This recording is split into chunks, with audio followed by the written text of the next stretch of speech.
ও ছিল, সে কি করছিল, সে ভাবছিল যে আমার তো এখন বয়স কম, এখন এই বয়স কম যখন, ধন সম্পত্তি সঞ্চয়ের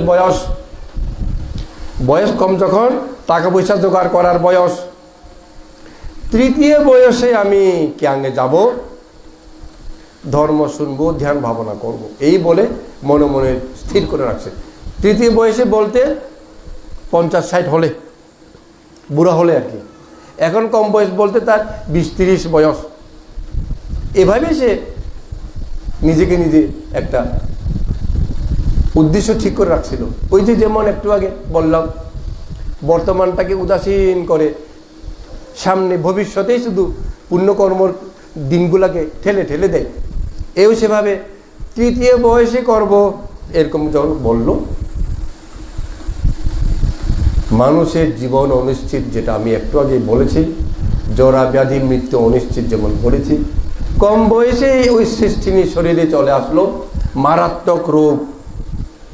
একদম 20-30 বছর বয়সে তার এমন একটা রোগ হলো, চিকিৎসা করে বাঁচানো গেল না।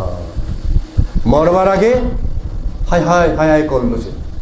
যেহেতু যখন সে বুঝছে আমি মরবো, তো মাটির নিচে যে ধন আছে 40 কোটি, ওটার কথা মনে পড়তেছিল।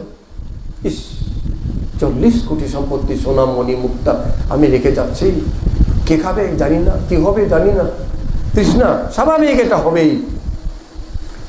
ওই চিত্ত চেতনায় যখন মরে গেল, সে কি হলো, ইঁদুর হয়ে গেল। ওই 40 লক্ষ ধন মাটির নিচে যেখানে, ওইখানে তার ধনের কাছাকাছি থাকতে চাই, যে ওই ধনের কাছাকাছি ইঁদুর হয়ে গেল। এটা ভগবান বুদ্ধ ছাড়া কেউ জানেন না, ভগবান বুদ্ধই বলছিলেন। তাই এই ধরনের সৃষ্টির মতো দুঃখময় জীবন আপনার আমার যেন না হয়।